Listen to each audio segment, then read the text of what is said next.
Hello दोस्तों, आपका YouTube study channel SAR classes में आपका स्वागत है। हम NCERT का क्लास 7 का वन लाइनर क्वेश्चन देख रहे थे, जिसमें से हमने लेसन नंबर 5 तक देख चुके थे।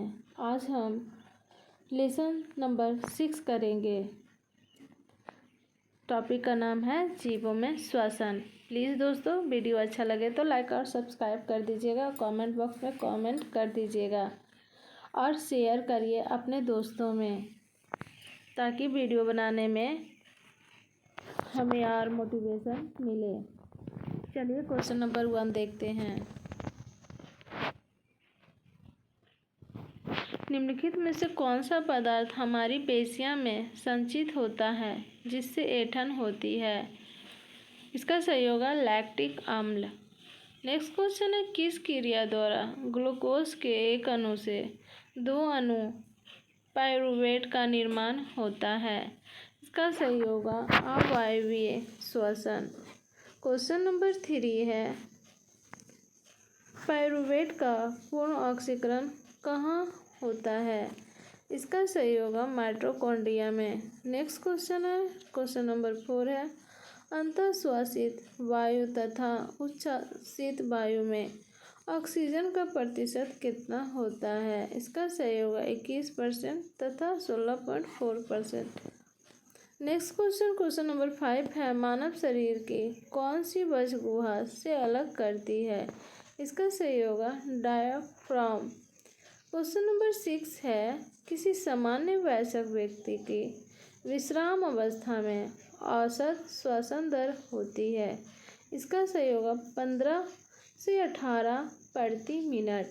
नेक्स्ट क्वेश्चन है, उच्छ्वासन के समय पसलियाँ होती है? इसका सही होगा नीचे की ओर गति करती है। क्वेश्चन नंबर 8 है, विभिन्न जंतुओं में श्वसन के संदर्भ में निम्नलिखित कथनों पर विचार कीजिए।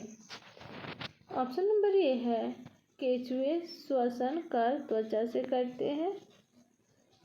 ऑप्शन नंबर 2 है, मेढक में मनुष्य की भांति फेफड़े होते हैं, तथापि वे अपनी त्वचा से श्वसन करते हैं। प्रयुक्त कथनों में से कौन सा सही है? इसका दोनों सही है। केंचुए श्वसन कार्य त्वचा से करते हैं और मेढक में मनुष्य की भांति फेफड़े होते हैं, तथापि अपनी त्वचा से भी श्वसन लेते हैं। मेढक त्वचा और फेफड़े दोनों से श्वसन करते हैं। क्वेश्चन नंबर 9 है, जीवन की सबसे कार्यात्मक एवं संरचनात्मक इकाई है? इसका सही होगा कोशिका। क्वेश्चन नंबर 10 है, कोशिकीय श्वसन में ग्लूकोज से पाइरूविक अम्ल बनना कहलाता है? इसका सही होगा ग्लाइकोलाइसिस। क्वेश्चन नंबर 11 है, सर्वाधिक O2 का परिवहन निम्नलिखित में से किसके द्वारा होता है? इसका सही होगा RBC के द्वारा। क्वेश्चन नंबर 12 है, जब ग्लूकोज का विखंडन ऑक्सीजन के उपयोग द्वारा होता है तो यह क्या कहलाता है? इसका सही होगा वायवीय। जब ग्लूकोज का विखंडन ऑक्सीजन के उपयोग में होता है तो वायवीय कहलाता है, और ऑक्सीजन की अनुपस्थिति में होता है विखंडन तो उसको अवायवीय कहते हैं। क्वेश्चन नंबर 14 है, कीटों में श्वसन के लिए वायु नालियों के जाल को क्या कहते हैं? इसका सही होगा श्वास प्रणाल। क्वेश्चन नंबर 15 है, इष्ट जैसे अनेक जीव वायु के अनुपस्थिति में जीवित रह सकते हैं। ऐसे जीव अवायवीय श्वसन के द्वारा ऊर्जा प्राप्त करते हैं। इसका सही होगा अवायवीय जीव। क्वेश्चन नंबर 16 है, इष्ट किस रूप से श्वसन करते हैं? इसका सही होगा अवायवीय। क्वेश्चन नंबर 17 है, अंतःश्वसन के समय डायफ्राम किस ओर गति करता है? इसका सही होगा नीचे की ओर। क्वेश्चन नंबर 18 है, हमारी पेशी कोशिका किस रूप में श्वसन करती है, लेकिन ये ऐसा थोड़े समय तक ही कर सकती हैं? इसका सही होगा अवायवीय जीव। क्वेश्चन नंबर 19 है, कौन सा प्रक्रम उस समय होता है जब ऑक्सीजन की अस्थायी रूप से कमी हो जाती है? हम नेक्स्ट बता चुके हैं पहले कि ऑक्सीजन की अनुपस्थिति में होगा तो अवायवीय और ऑक्सीजन की उपस्थिति में होगा तो वायवीय। क्वेश्चन नंबर 20 है, अत्यधिक व्यायाम करने के बाद आपकी पेशियों में ऐंठन क्यों होती है? क्योंकि हमारा जो है ऑक्सीजन की कमी हो जाती है। इसका सही होगा अवायवीय। क्वेश्चन नंबर 21 है, एक कोशिकीय जीव जिसमें अवायवीय श्वसन होता है। इसका सही होगा ईस्ट। क्वेश्चन नंबर 22 है, अत्यधिक व्यायाम करने के बाद पेशियों में ऐंठन किसके कारण होती है? इसका सही होगा लैक्टिक अम्ल। क्वेश्चन नंबर 23 है, ऑक्सीजन से समृद्ध वायु को शरीर के अंदर लेना क्या कहलाता है? शरीर के अंदर लेना अंतःश्वसन कहलाता है और कार्बन डाइऑक्साइड समृद्ध वायु के बाहर निकालना कहलाता है उच्छ्वसन कहलाता है। क्वेश्चन नंबर 25 है कि कोई व्यक्ति 1 मिनट में जितनी श्वसन करता है वह उसके क्या कहलाता है? इसका सही होगा श्वसन दर। हम जितने 1 मिनट में हम श्वास लेते हैं उसको हम क्या कहते हैं? श्वसन दर कहते हैं। क्वेश्चन नंबर 26 है, पत्तियों में वायु के विनिमय के लिए क्या पाए जाते हैं? रंध्र पाए जाते हैं।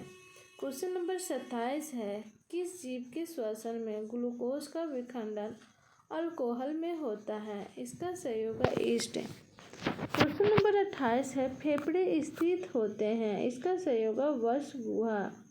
क्वेश्चन नंबर 29 है, वश गुहा वर्षा में घिरी रहती है। इसका सही होगा पसलियों से वश गुहा घिरी रहती है। क्वेश्चन नंबर 30 है, वश गुहा को आधार प्रदान करती है।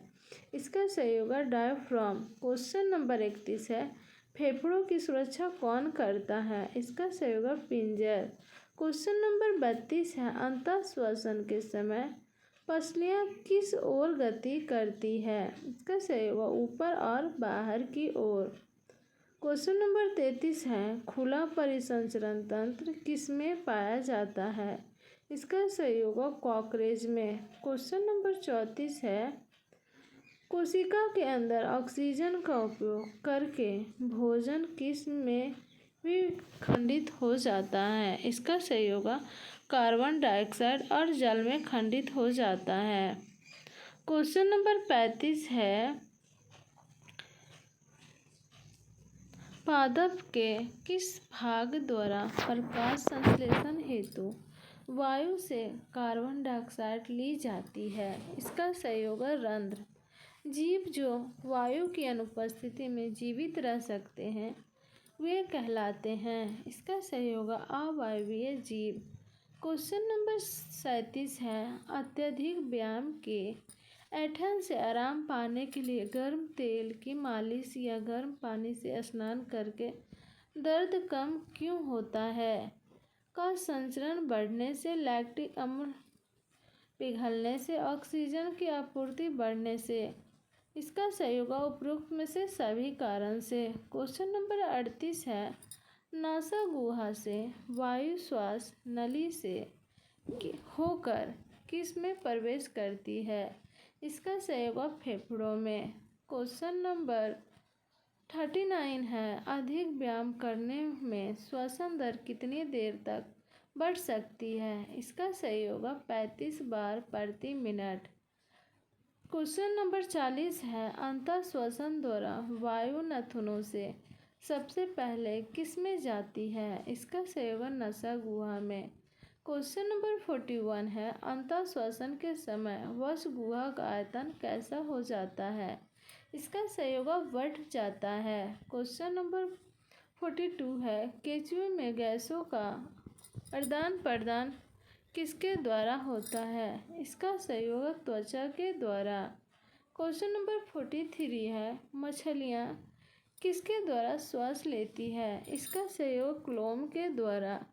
क्वेश्चन नंबर 44 है, कॉकरोच के शरीर के प्रसर भाग में छोटे छोटे छिद्र क्या कहलाते हैं? इसका सही होगा श्वास रंध्र। क्वेश्चन नंबर 45 है, कीटों में गैस के विनिमय के लिए नालियों के जाल क्या कहलाते हैं? इसका सही होगा श्वास प्रणाल।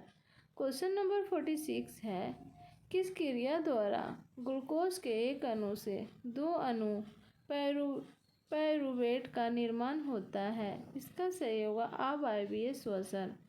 क्वेश्चन नंबर 47 है, मानव शरीर का कौन सी वस्तु गुहा के उदर गुहा से अलग करती है? इसका सही होगा डायफ्राम।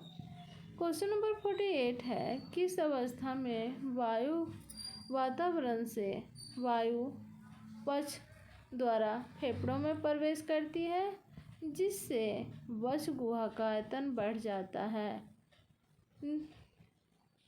इसका सही होगा निःश्वासन। क्वेश्चन नंबर 49 है, किसमें श्वसन के पश्चात वायु उसी वायु पथ के द्वारा फेफड़ों से बाहर निकल के वातावरण में पुनः लौट जाती है, जिस पथ से वह फेफड़े में प्रवेश करती है क्या कहलाते हैं? उच्च श्वसन कहलाते हैं। क्वेश्चन नंबर 50 है, शरीर के अंदर रुधिर ऊतक द्रव के बीच गैसीय विनिमय होता है, उसे क्या कहा जाता है? इसका सही होगा आंतरिक श्वसन। क्वेश्चन नंबर 51 है, गैसों का फेफड़ों से शरीर की कोशिकाओं तक पहुंचना तथा पुनः फेफड़ों तक वापस आने की क्रिया को क्या कहते हैं? इसका सही होगा गैसों का परिवहन। जय हिंद, जय भारत।